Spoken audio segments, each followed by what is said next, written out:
Assalamualaikum sahabat Ikhwanul. Hari ini saya bersama beberapa pengurus dari IFAPSI, Ikatan Famili Padang dan sekitarnya.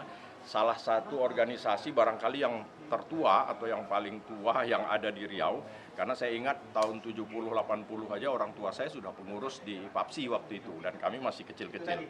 Nah kemudian sesuai dengan perkembangannya, dengan lahirnya banyak organisasi-organisasi kampung, suku, ada namanya IKMR, ada namanya IKM, ada namanya PKM, dan lain-lain. Akhirnya barangkali waktu itu sesuai dengan masanya IFAPSI agak meredup. Tapi alhamdulillah per hari ini IFAPSI, Ikatan Padang ini sudah muncul kembali. Bahkan ini pengurus-pengurus sudah mulai bergerak dan insya Allah mudah-mudahan tanggal 21 bulan ini akan segera pelantikan IFAPSI DPW Riau. Dan ini IFAPSI DPD ada di beberapa kabupaten. Nanti kita tanya-tanya sama ketua, kebetulan ketuanya Pak Erwin Agus hadir di sini. Sahabat Ikhwanul, kalau kita bicara tentang Minangkabau, barangkali semua juga tahu bahwa Minangkabau itu 2 lareh, ditambah 1 lareh nan panjang, 3 luha, plus daerah rantau. Nah, daerah rantau ini kalau mengacu pada tambo adat alam Minangkabau, itu disebutkan sampai ke Buayo Putih Dagua, kemudian sampai Kariak dan Badabua. Wah, kalau sampai Kariak dan Badabua, berarti pengertiannya adalah laut, maka Minangkabau itu, selagi ada laut, di sana ada Minangkabau itu. Nah, mungkin barangkali kata orang, cuman di bulan yang nggak ada rumah makan Padang, katanya. Terkait dengan Padang sendiri, kalau mengacu kepada batas wilayah Minangkabau tadi, bukan wilayah administratif, itu misalnya 3 luha, 2 lareh, ditambah lareh nan panjang, plus daerah rantau. Maka kami, orang Padang asli, termasuk daerah rantau. Termasuklah Painan, Pesisir, Padang, Pariaman, sampai ke daerah Pasaman, itu termasuk daerah rantau. Nah, disebut juga bahwa antara daerah rantau dengan daerah dare 3 luha tadi, ini sesuatu yang tidak bisa dipisahkan. Kenapa saya sebut demikian? Itu karena ada pepatah adat yang menyatakan adat menurun, sarak mendaki. Jadi kalau adat itu turun dari 3 luha ke daerah rantau, dan sedangkan syarak atau agama Islam masuk dari pesisir itu mendaki ke arah dare, ke arah darat, ke arah 3 luha tadi. Dan satu hal lagi, kita sebut biasanya 2 lareh, lareh Kotopiliang, lareh Bodi Caniago. Sebenarnya ada satu lagi lareh yang merupakan batas wilayah 2 keselarasan tadi, yaitu lareh nan panjang. Jadi disebut pisang sikalek kalek hutan, pisang timbatu indak bagatah. Bodi Caniago inyo bukan, Kotopiliang inyo antah. Nah, itulah ada bangunan Balai Rungsari Tabek di tengah, itu sebagai bangunan tertua di Minangkabau buatan Datuk Tate Jogarhano yang menyatukan antara 2 lareh, Datuk Ketumanggungan dan Datuk Perpatinan Sabatang. Tapi lebih pasnya, karena ketua-ketuanya ada di sini, nanti kita tanya ini IFAPSI mau bagaimana ke depannya. Oke, kita lanjut.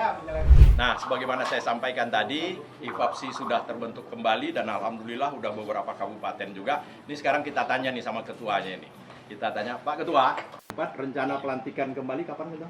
Tanggal 21. 21 Bertempat di Balai Pustaka. Oke, dan sudah ada beberapa DPD kabupaten? Insya Allah 3 Desember kemarin ada 9 kabupaten kota Yang sudah yang ikut di dalam kancah Muswil. Alhamdulillah terbentuk bentuk DPW. Jadi DPD yang 9 itu Muswil, terbentuklah DPW. Sekarang DPW Riau sudah terbentuk, alhamdulillah. Tanggal 21 Januari nanti kita akan pelantikan dan juga mengundang para petinggi-petinggi Riau dan Sumatera Barat. Oke, terima kasih Ketua. Ada yang mau disampaikan Ketua kepada semua warga IFAPSI? Jadi saya selaku Ketua terpilih 3 Desember ini adalah amanah. Alhamdulillah seluruh dunsana-dunsana yang ada, baik itu yang tergabung di dalam IFAPSI kepengurusan maupun sebagai warga anggota Padang sekitarnya dan lintas etnis yang ada di Pekanbaru atau Provinsi Riau, saya menghimbau saya menghimbau secara langsung, kalau bisa, baik itu etnis Tionghoa maupun etnis India dan sebagainya, saya yakin karena induk organisasi ini adalah IPAPSI. Dimanapun berada, kami akan mengimbau kalaulah bisa meluangkan waktu untuk hadir pada tanggal 21 Januari dengan tangan terbuka mungkin kami menerimanya, karena kita kalau orang Padang mengecek tindak basawa date di bawahnya bakai. Inilah rasa kepemilian kita, rasa kekeluargaan kita. Sekali lagi saya minta maaf kepada Dunsanak dimanapun berada. Mungkin hari ini kita tidak berjumpa secara fisik. Alhamdulillah pada tanggal 21 sempatkanlah waktu dan luangkanlah harinya untuk kita berjumpa bersama. Ini bersalaman kita setelah ketemu secara fisik akan menggugurkan dosa-dosa kita. Itu mungkin yang dapat saya sampaikan di dalam penyampaian singkat ini. Saya minta berterima kasih juga kepada Pak Iwan, yang mana ini adalah salah satu tokoh daripada orang Padang, dan juga di sebelah saya Pak Adi, jauh-jauh datang dari Pulau Lawan. Mudah-mudahan untuk hadir pada hari ini untuk membicarakan persiapan daripada pelantikan kita yang akan kita gelar pada tanggal 21 nanti. Dan kalaupun ada dimanapun, baik itu di Padang, kalau punya kesempatan caliak-caliak jolah Dunsanak awak yang di Riau ko, mudah-mudahan silaturahmi ini tetap terjalin, kompak buat fungsi. Hanya itu yang dapat saya sampaikan. Mudah-mudahan amanah yang diberikan kepada saya akan saya laksanakan sebaik-baik mungkin. Wabillahi taufiq wal hidayah. Assalamualaikum warahmatullahi wabarakatuh. Waalaikumsalam. Kita juga ada Pak Adi Pranyoto. Beliau adalah penasehat IPAPSI Pelalawan. Pak Adi, ini mungkin di luar organisasi nih Pak Adi. Bagaimana Pak Adi selaku penasehat IPAPSI melihat dengan banyaknya lahirnya organisasi-organisasi Minang, apakah ini potensi atau justru ini permasalahan kayaknya nih Pak Adi? Gimana Pak Adi tanggapannya Pak? Kalau tanggapan kita di dalam masalah adanya organisasi di luar IPAPSI yang ada di kabupaten-kabupaten, kita sangat bersyukur dan ini adalah sifatnya positif. Dan ini adalah tujuannya untuk mengumpulkan orang-orang Minang atau orang Sumatera Barat yang ada di luar wilayah, seperti kata pepatah Minang, ya, orang tua yang ditinggalkan di kampung, Dunsanak yang kita cari di rantau orang. Jadi jangan sampai kita orang Minang yang khususnya orang Padang yang ada di perantauan itu tidak tahu kan kemana dia akan mencari. Dengan adanya organisasi IPAPSI, orang Minang yang ada di kabupaten-kabupaten bisanya bersatu menjadi Dunsanak di tempat-tempat orang. Dan kita juga nanti tujuan kita di IPAPSI itu adalah untuk membangun di mana tanah dipijak, di situ langit dijunjung.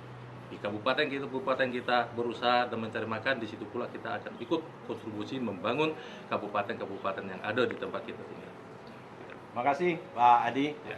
Pak Joki Mardison, SHMH. Nah, ini ketua generasi muda IPAPSI Padang ya Pak Joki ya. Istilah orang awak Pak Joki, rancak tapian di nan mudo. Kalau ndak dijago dek nan mudo, mau hancurlah tapian tadi, batu pun berserak. Nah, sekarang saya ingin bertanya, gimana nih pandangan Pak Joki selaku generasi muda IPAPSI untuk IPAPSI ke depan, harapannya bagaimana? Silakan Pak Joki. Baik, terima kasih Pak Penasehat, Pak Iwan, Ihsanul Ihsan, atas kesempatannya saya diberikan kesempatan untuk bicara sebagai pemuda IPAPSI atau orang mudo, katanya orang Minang. Ya, kami berharap pemuda yang ada di Riau, Pekanbaru pada umumnya, pada khususnya, dan kami dari Padang merantau ke Pekanbaru bisa memberikan kontribusi untuk daerah Riau, di mana kami ada di kabupaten kota cukup banyak juga, dan kami akan memperdayakan pemuda-pemuda untuk membangun daerah di Bakato orang Padang, di mana bumi dipijak, di situ langit dijunjung. Jadi di mana kita berdiri, di situ kita membangun. Baik itu IPAPSI yang organisasi induknya, baik itu di Bundokan doang, kita berkolaborasi untuk kedepannya membangun sanak saudara kita yang berasal dari Padang. Itulah dari pemuda untuk kita untuk IPAPSI yang ada di Riau. Oke, terima kasih Pak Joki. Nah, terakhir mungkin kita tanya Pak Sekretaris kali ini. Assalamualaikum Pak Sekretaris. Waalaikumsalam. Kira-kira berapa jumlah anggota lebih kurangnya aja? Kalau anggota untuk Riau, Ya, kita perkirakan ada sekitar kurang lebih 6.000 orang. 6.000 ya. 6.000 orang. Dan kemudian mereka memang terkumpul sebagai anggota resmi, anggota luar biasa atau anggota simpatisan, mungkin ada batasan Ya. begitu. Jadi kita memang ada beberapa kategori. Ya. Pertama memang anggota IFAPSI. Kemudian juga nanti kita ada anggota luar biasa. Ada juga anggota yang simpatisan. Oh, gitu ya. Nah, jadi yang simpatisan ini mungkin orang yang di luar orang Padang, tapi kemudian merasa mereka ikut merasa bersatu dengan Padangnya. Iya, iya, iya. Kemudian satu lagi yang perlu saya sampaikan bahwa IFAPSI ini cukup unik karena diperkirakan menurut saya IFAPSI lah satu-satunya organisasi kemasyarakatan yang di dalamnya terkumpul secara heterogen. Ada beberapa etnis. Iya, iya. Ya kalau yang lain-lain sih memang jelas etnisnya satu. Mungkin, ya. Kalau kita di sini karena Padang itu memang Padangnya itu memang sudah unik. Mungkin ada Cina Padang, ada Cina Padang, ada Nias juga disebut orang Padang, mungkin seperti itu ya. Ada orang India. Tapi bisa Padang, guyup ya. semua itu yang luar biasa Kita kali Pak ya. kumpulkan di sini. Oke. Jadi otomatis nanti ada seni budaya yang nanti juga akan beragam di organisasi kita ini. Oke. Nah sekarang Pak Sek, ini persiapan pastinya Pak Sekretaris yang lebih aktif, yang lebih proaktif nih urusan acara pelantikan. Persiapan kita untuk pelantikan 21 besok gimana Pak? Ya, alhamdulillah persiapan sudah cukup. Kalau saya perkirakan sudah 80%. Karena untuk tempat acara kita sudah oke. Kemudian juga untuk perangkat atribut lain juga sudah kita siapkan. Tamu undangan juga kita sudah list. Insya Allah nanti juga ada pejabat-pejabat kita yang dari Sumatera Barat, anggota Padang Hadir di sini ya. hadir. Oke. Nah, jadi hari ini ya di tempatnya Pak Iwanul Ihsan ini review terakhir, sehingga 1 minggu ke depan tuh betul-betul kita sudah betul-betul siap untuk melaksanakan di tanggal 21 Juli itu sendiri. Oke, siap. Saya rasa itu aja barangkali. Terima kasih Pak Sek. Terima kasih, Pak. Demikian sahabat Ikhwanul, kawan-kawan masih mengadakan rapat tadi, persiapan akhir untuk pelaksanaan pelantikan di tanggal 21 nantinya. Tapi tadi sebagaimana yang disebutkan kawan-kawan, begitulah orang Minang bahwa merantau itu adalah salah satu pola migrasi orang Minangkabau. Laki-laki di Minangkabau memang biasanya lebih banyak yang merantau. Karatau madang di hulu, babuah bagu ngobalun. Marantaulah bujang dahulu, di rumah bagu ngobalun. Begitu yang diajarkan, sehingga umumnya kami semua merantau. Tapi sikap bagaimana seorang Minangkabau merantau di daerah rantau, nah tadi juga udah disebutkan, di mana bumi dipijak, di situ langit dijunjung. Di ma ayya disawa, di sinan rantiang dipatah. Saya rasa demikian saja. Mungkin saya hanya menyampaikan apa yang disampaikan ketua tadi. Silahkan warga Padang dan sekitarnya merapat ke IFAPSI. Ayo sama-sama kita besarkan, kita gerakkan kembali organisasi Padang dan sekitarnya. Demikian saja. Billahi taufiq wal hidayah. Wassalamualaikum warahmatullahi wabarakatuh.